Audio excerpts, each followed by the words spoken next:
Bom, vamos falar então sobre o método BERT. BERT foi largamente baseado na arquitetura Transformer e na prática é um método que dominou, ou praticamente virou o estado da arte na maioria das tarefas relacionadas a texto.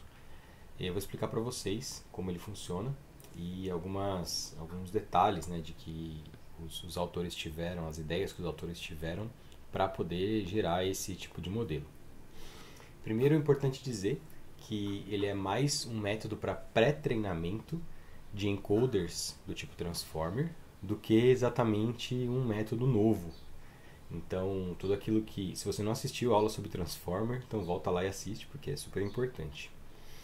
Eles, então, disponibilizaram dois modelos pré-treinados com uma grande quantidade de dados. O modelo é chamado de modelo base e o segundo, modelo large. Esses são modelos que utilizam blocos Transformer. No base, nós vamos ter 12 camadas, ou 12 blocos do tipo Transformer. E ele gera como saída desse modelo, né? Então tem aqui diversas camadas, sequências aqui, 12 no total. E ao final, o que eu tenho lá na saída para uma determinada entrada é um vetor contendo 768 dimensões.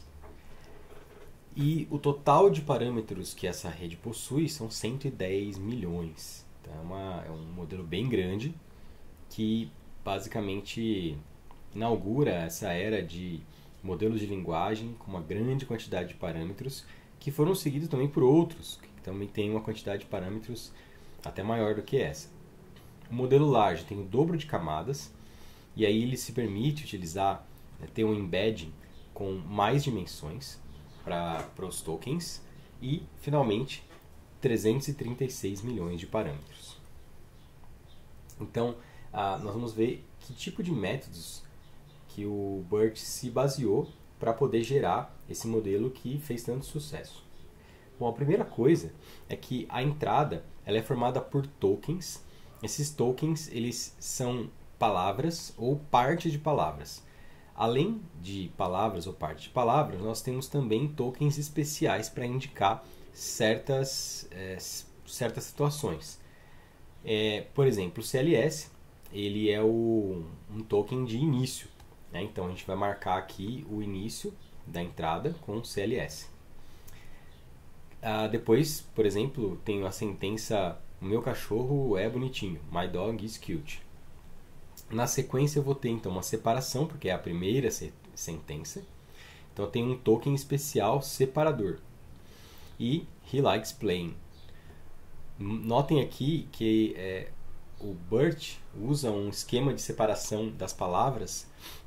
Se eu tenho um gerúndio, ele separa aqui o verbo, a raiz do verbo, do gerúndio. E eles têm outros esquemas também para separação de palavras. E por fim, um último separador que está indicando o final dessa sentença. Então, para cada final de sentença, eu tenho um separador. Aí você pode perguntar, eu estou falando em tokens, o que são esses tokens? São números inteiros? O que é? Não, são embeddings. Então, isso aqui seria o embedding da palavra my, da palavra dog, da palavra is e assim por diante. E eu vou ter, então, um embedding específicos para o CLS, um embedding específico para o CEP. E assim por diante. Então, eu vou gerar, né, para cada uma dessas palavras, vai ser gerado um token embedding. Né, então, que é esse cara aqui. Então, esse é o token embedding relativo a cada uma desses tokens aqui. Na sequência, eu tenho também a soma de... bom, aqui vocês já viram, né, o Positional Embedding, que foi feito lá no Transformer. Isso aqui é igual no Transformer. Basicamente, o Positional Embedding é utilizado para garantir que eu saiba, ou que o modelo saiba qual é a posição de cada token. Então, ele utiliza aqui uma soma com um embedding posicional. Como eu já expliquei para vocês, do jeito mais simples seria simplesmente colocar aqui o número 0, 1, 2, 3, 4. Né? Daria para fazer dessa forma, mas foi utilizado um outro tipo de função para esse positional embedding. Bom, além dos embeddings posicionais, que são como no método transformer, nós temos também um embedding de segmento. Esse embedding de segmento, notem que ele vai ser igual se, para todos os cenários, que eu tenho uma mesma sentença. Então, ó, olha aqui, para a primeira sentença inteira, desde o CLS até o separador, que indica o final da primeira sentença, todos os elementos são iguais. Isso vai indicar para o modelo, dar uma dica extra de que todas essas palavras, todos esses tokens, vêm de uma só sentença. E na sequência, eu vou ter uma segunda sentença, então todos os segment embeddings dessa segunda sentença até o separador é somado com o mesmo valor. Isso também é uma outra dica. Então aqui o BERT já tem mais um elemento para além do embedding posicional que o Transformer utiliza. No método que utiliza word embeddings, como Glove, entre outros, Fast Text, entre outros, nós vamos ter um vetor fixo, ou seja, um embedding fixo, por palavra, independente do contexto em que essa palavra aparece.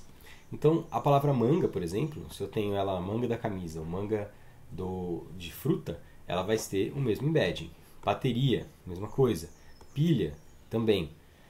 Então, eu posso ter a bateria que é pilha. Eu posso ter a bateria que é uma bateria instrumento musical. Pilha de livros ou uma pilha que é uma bateria. Então, mas apesar de contextos diferentes gerarem significados diferentes, nos métodos de word embedding comum, eles têm sempre um único vetor, um único embedding fixo. O BERT vai utilizar um pré-treinamento inspirado num método chamado Elmo, que olha para a sentença antes de atribuir um vetor de características para ela, ou seja, um embedding. Então eu não vou, dado uma sequência de palavras, então tem, por exemplo, aqui, vamos deixar o menino jogar bola. Se eu utilizasse um word embedding, eu, para cada palavra, gera um embedding diferente. Né? E o embedding de bola é sempre o mesmo, de jogar é sempre o mesmo, assim por diante. No método Elmo, antes de atribuir o embedding, ele vai olhar para a sentença inteira, fazendo como? Utilizando um LSTM, que é um método recorrente, bidirecional para criar esse embedding. E o que é interessante, ele aprende sem labels a predizer a próxima palavra e a anterior. Então, vamos supor aqui que eu tenho um cenário, que eu tenho a sentença, vamos deixar o menino jogar bola. Então, a gente tem essa sentença aqui. O que significa aprender a predizer a próxima palavra em uma direção?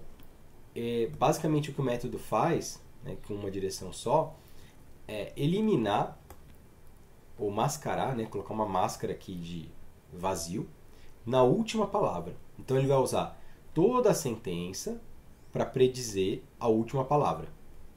Então, ele vai pegar todo o contexto aqui da sentença para entender qual vai ser o embedding dessa última palavra.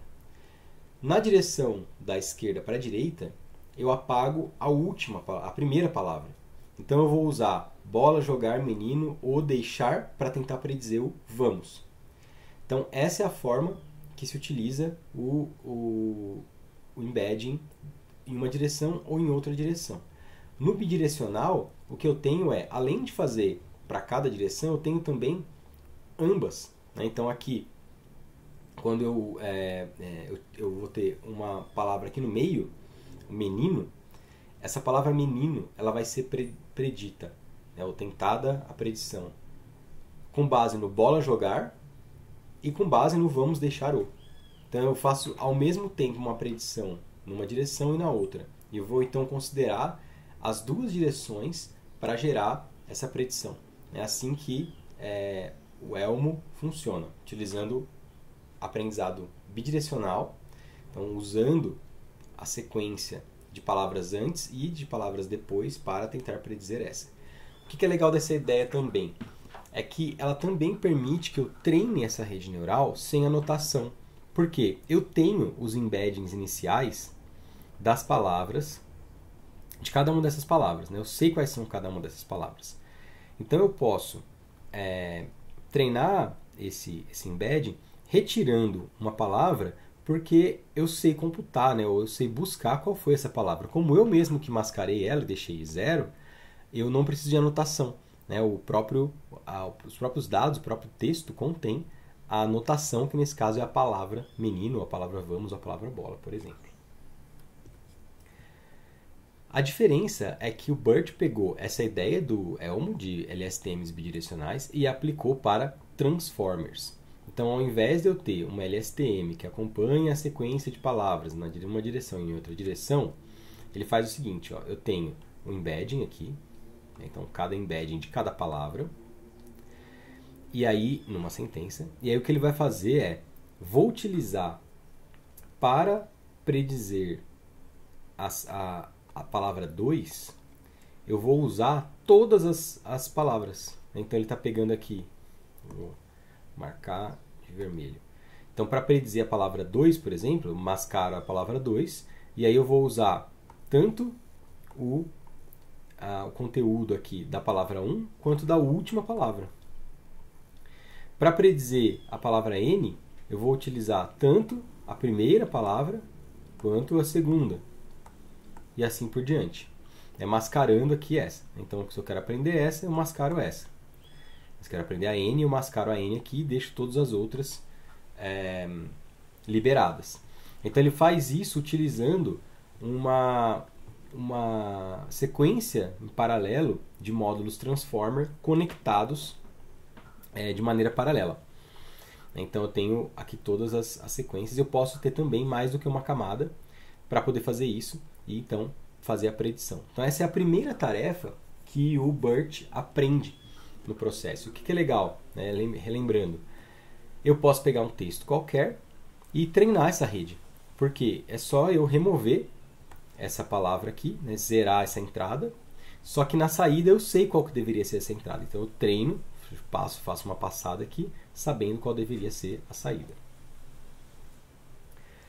Na sequência, além de aprender a predizer a posição das palavras em uma sentença com os blocos transformer, o BERT ainda faz uma segunda tarefa de pré-treinamento, que é a verificação, dada duas sentenças, se uma sentença vem depois da outra.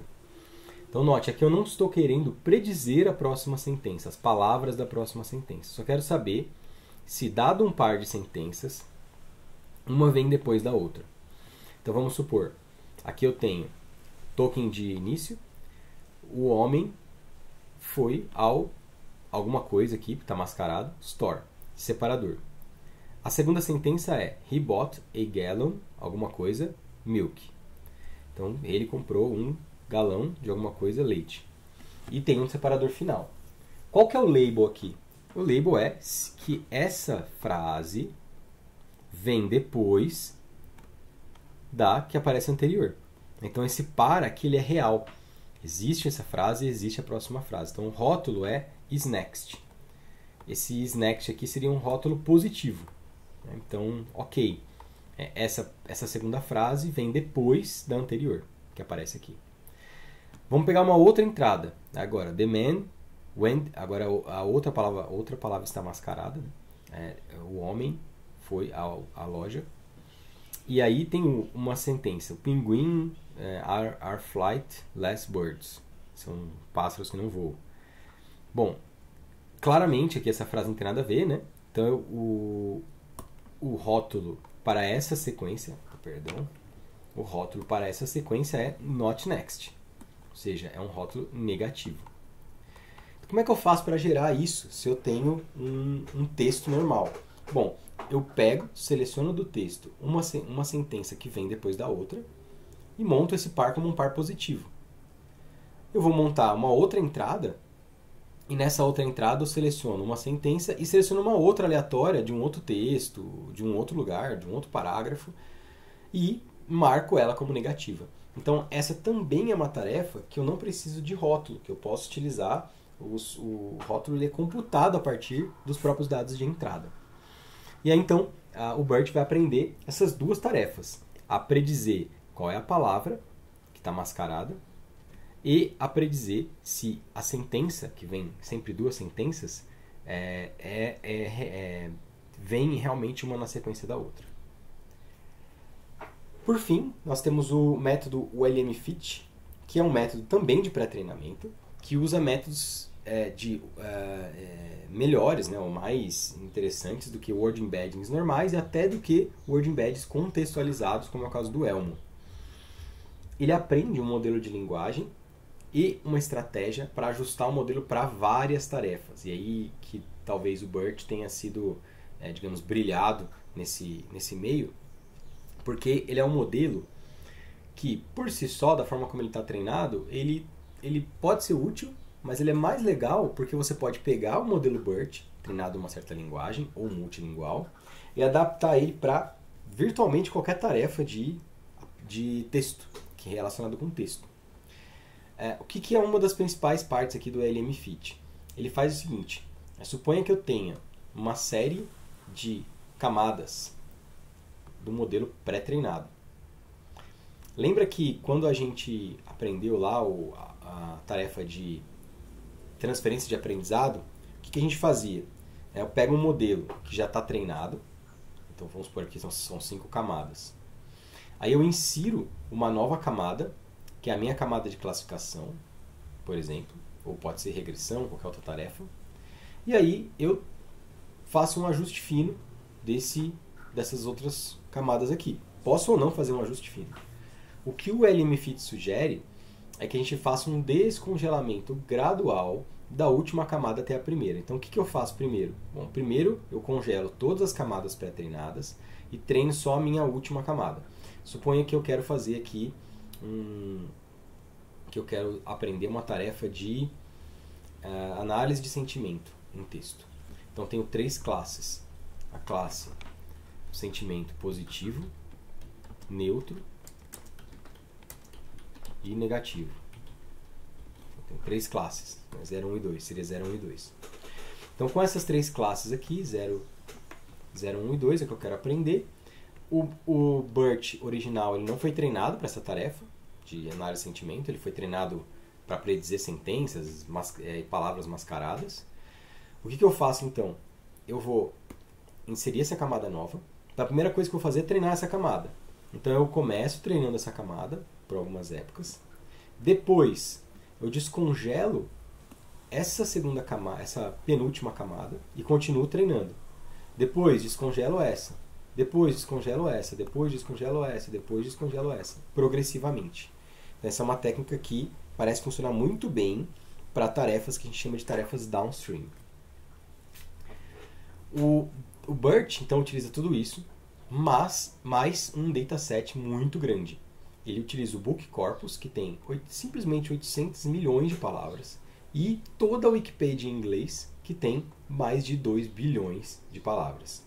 Então é uma quantidade enorme de texto que ele utiliza para fazer esse treinamento do modelo base e large.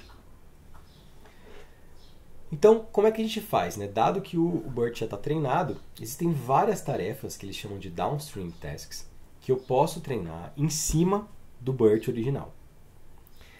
Quando eu posso utilizar o BERT em 2 formas, com uma única sentença ou com mais de uma sentença. Suponha que eu tenha uma única sentença. Então o que eu vou ter? Eu tenho o CLS, que é o token de início, e eu tenho todos os outros tokens que formam aquela sentença específica.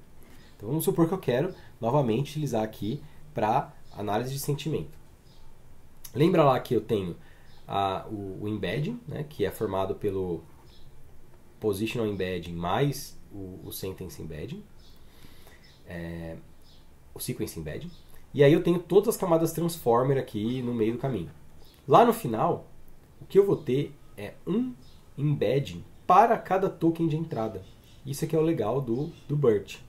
Eu posso pegar então, ele vai gerar um embedding para cada token, porque é a saída, né? Então ele está, por exemplo, predizendo qual é a palavra, lá no pré-treinamento dele, a palavra 2. Né? Se ela estiver mascarada aqui, né? Se ela estiver aqui mask, ele quer predizer o embedding dessa palavra, dado o contexto dela.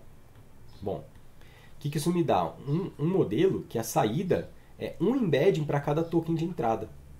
E por que isso é legal? Bom, porque eu posso usar esses embeddings aqui como eu quiser para tarefas tarefas downstream. Uma das tarefas downstream é a classificação. Eu vou pegar o embedding que que seria respectivo ao token CLS, e esse cara aqui vai me dar então um embedding, e aí, na sequência eu grudo aqui uma camada, que é a minha camada de classificação. Então esse embedding já sai daqui, tá? Já está pronto. Já está pronto, né? Tá treinado aqui. O que eu faço é incluo uma nova camada, positivo, neutro e negativo. Opa, meu negativo está horrível aqui. Então positivo, neutro e negativo. Então essa aqui é a única camada que eu tenho que treinar. Eu pego, incluo e agora eu passo as minhas sentenças.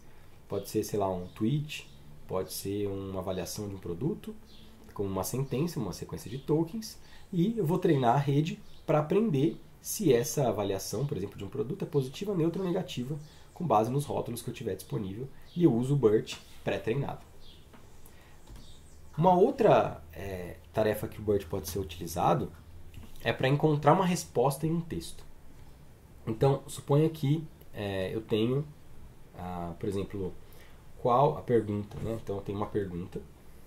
Pergunta: qual a universidade melhor posicionada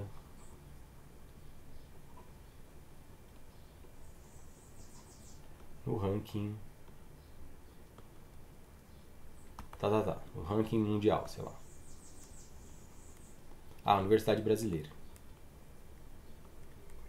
Então essa é a pergunta. Qual a universidade brasileira melhor posicionada no ranking mundial? Aí, então eu vou colocar aqui como que, ele geralmente é, né, question. Então eu vou ter aqui a question.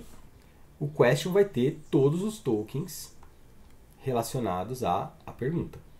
Então está aqui espalhado o token CLS, todos os tokens da pergunta, separador. Por quê? Porque agora vem um parágrafo onde tem a resposta. Eu só não sei aonde ele está. Então, em algum lugar lá, figura como melhor, como mais alta. Vou pegar um outro jeito aqui. Então, tem um parágrafo, tá? Então, tem várias palavras aqui desse parágrafo. E aí, nesse parágrafo tem, lá no meio, figura como mais alta no ranking, ou no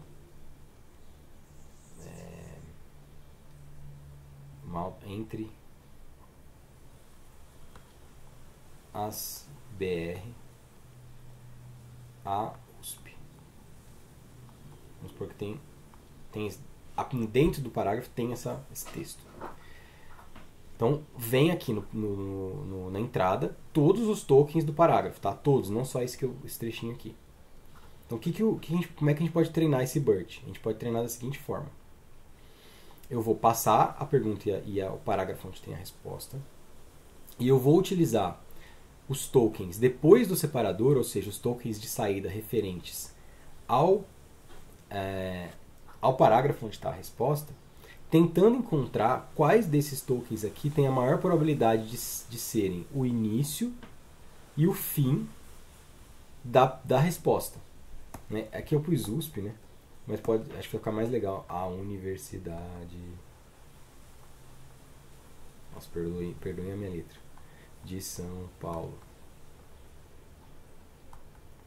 Então, qual que seria a resposta aqui? A resposta seria, eu tenho que encontrar o token para o qual inicia a resposta e finaliza a resposta. Então, basicamente seria o seguinte, token do início da resposta, token do fim da resposta. E aí eu tenho todos os intermediários aqui que compõem a resposta também. Então, a universidade tem que incluir, Paulo seria a última. Então, ele vai encontrar o start e o end, né, da resposta. Então, ele vai utilizar dois embeddings, né, o embedding de start, internamente lá, S de start, e um embedding de end. E aí, então, esses embeddings aqui de start e de end, ele vai fazer um módulo de atenção, como se ele fosse uma query. E aí vai fazer a atenção com todos os embeddings, basicamente é isso que ele está fazendo aqui, né? Com todos os tokens do parágrafo. Então, tem palavra 1, palavra 2, palavra N. Então, tanto para o QS quanto para o QE, ele vai tentar entender, né? Ele vai tentar pegar aqui, utilizando um softmax, né? Então eu ponho uma camada softmax aqui em cima, e ele vai tentar ver a probabilidade da palavra 1 ser relativa ao token de entrada, e da palavra 1 ser relativa ao token de saída, né? Ou de final, desculpa, start e end, né? Início e final, né? De início e de fim. Então ele vai dando aqui 0, 0,1, em algum momento aqui ele vai dar lá 0,7. Então a probabilidade 0,7, sei lá, dessa palavra aqui ser o token de que é referente ao start da resposta. E aí ele faz o mesmo para o token de final, o end token. E aí em alguma palavra lá ele vai achar, ou essa palavra aqui tem 90% de ser o token de end. E aqui seria Paulo. Então eu tenho aqui 90%. E aí com isso eu consigo saber qual é o trecho que responde a pergunta. Então o legal, né, desse método BERT é justamente que dá para você bolar um monte de tarefas para tentar resolver, tarefas de tradução, etc. Utilizando como entrada, vou fazer uma nova aqui. Utilizando como entrada uma série de tokens que podem ter mais do que uma sentença, e utilizando como saída embeddings para esses tokens, que começa com de controle do início, e depois tem vários tipos de token aqui que a gente pode utilizar livremente. E isso, a flexibilidade de poder trabalhar com esses tokens aqui como a gente quiser e plugar camadas aqui e funções de custo aqui em cima é que torna o BERT tão interessante. Deixei aqui duas referências para vocês interessantes, que é o post da própria Google sobre o BERT, lá de 2018, e tem um tutorial também em um blog aqui explicando o BERT com uma teoria, né, e também um tutorial bem legal aqui para vocês.